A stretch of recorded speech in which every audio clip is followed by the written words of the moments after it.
Finding a financial advisor in 2025 is like the wild, wild west. And here's what I mean. There's so many different options out there. And if you're trying to find a financial advisor out there, I have good news and I have bad news. The good news is this video is going to help you. The bad news is it is in fact the wild, wild west. Hey everyone, if we haven't met before, my name is Jacob Turner. I'm a former Major League Baseball player and I'm the co-founder of Moment Private Wealth, a financial planning firm that specifically helps athletes and entrepreneurs build and protect wealth. And in today's video, I'm going to dive into 4 things that you should look for if you're searching for a financial advisor. And don't worry, I didn't come up with these 4 things in a book or something that I read. No, they're exactly what I would look for if I was hiring a financial advisor today. And I think I have some unique experiences with this because for 10 years, I sat on the other side of the table as a financial advisor with multiple different advisory firms, multiple different advisors. And for the last 5 years, I've sat on this side of the table helping folks like you build and protect wealth. So in today's video, I'm going to walk through 4 things that I think are the most important things and how you can get to an end answer to make sure that you find somebody who is specific to you, who has the perfect service model for exactly what you need. Number 1 thing, you need to hire for competence. Now, you might be thinking, Jacob, I know that.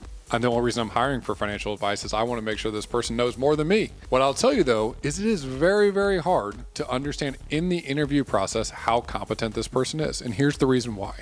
I've interviewed dozens of financial advisors and a lot of the pitches sound really good and they all sound really similar. And in fact, if you go to most advisors' websites, it'll be really hard to figure out what they do differently. All the terms sound the same, and heck, most of them sound like Greek anyway, so you don't even really know what they mean. But here's what you can do to determine a level of confidence. Every prospect that comes to us at Moment Private Wealth, we take them through our Moment process, and part of that process is we take them through a value discussion.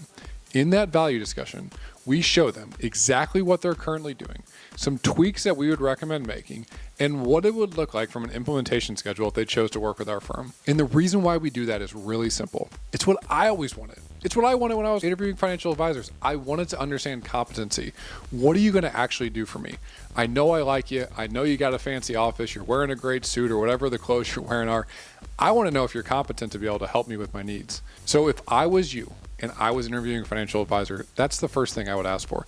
Show me what you're going to do. No, I really want to see like down to the details, like what is this going to look like based on what I'm currently doing now and what it would look like differently if I chose to work with your team.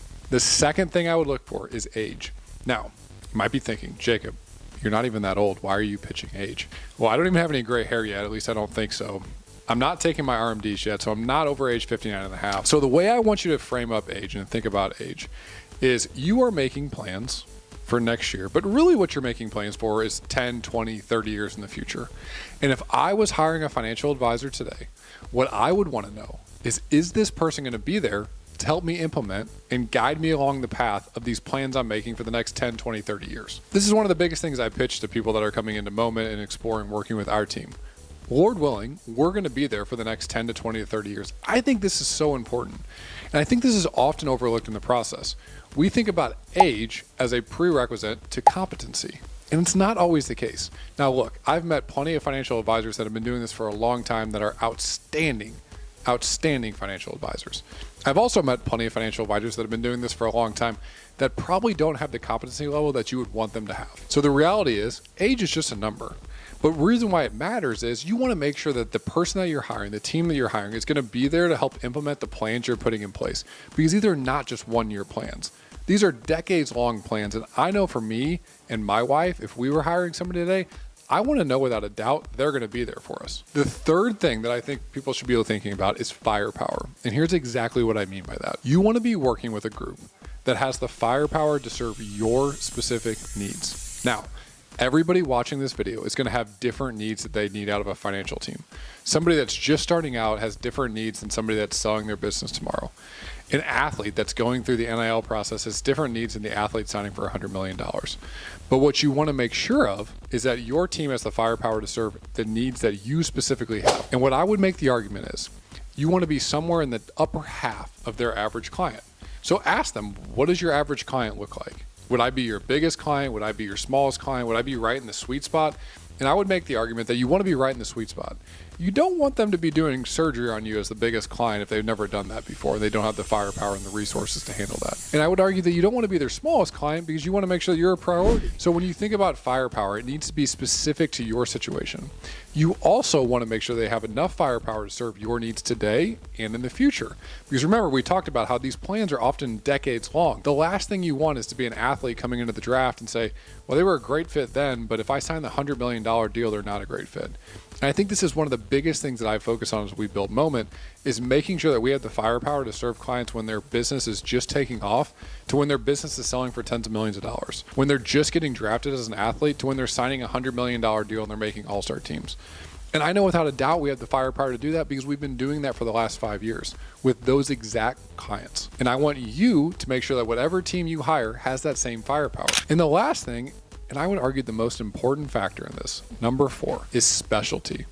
In 2025, you do not have to hire mom and dad's financial advisor anymore. And I say that because you don't have to hire the financial advisor down the street. At Moment, we work with clients nationwide. And the reason for that being is we have a specific specialty. We work specifically with athletes and entrepreneurs. That's it. So if you're a retiree, we might not be the best fit for you. If you're a new earner and you're starting to build up, we might not be the best fit for you.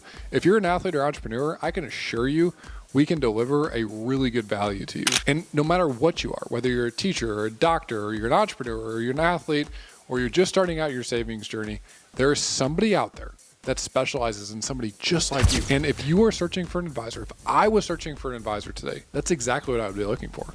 I would want specialty and a deep expertise to be able to help me in my situation. So to recap where we're at, the 4 things that I would be thinking about if I was looking for an advisor today are number 1, competency. I want to know that they know what they're doing. Number 2, age. I want to make sure that they're going to be there for the plans we're putting in place. Number 3, firepower. Am I in the middle of their client group? Are they used to serving clients like me? Or would I be the first client that they have that looks like me? And number 4, specialty. I want to know without a doubt that they specialize in working with people specifically like me. As always, my goal is to help you get smarter with your money. And I hope this video helps you. If you're out there and you're navigating the world of trying to find the right financial planner for you, the right financial team to help guide you to the next stage, take these 4 things. This is exactly what I would do if I was going to go out and I was going to hire a financial advisor tomorrow. Until next time, my friends.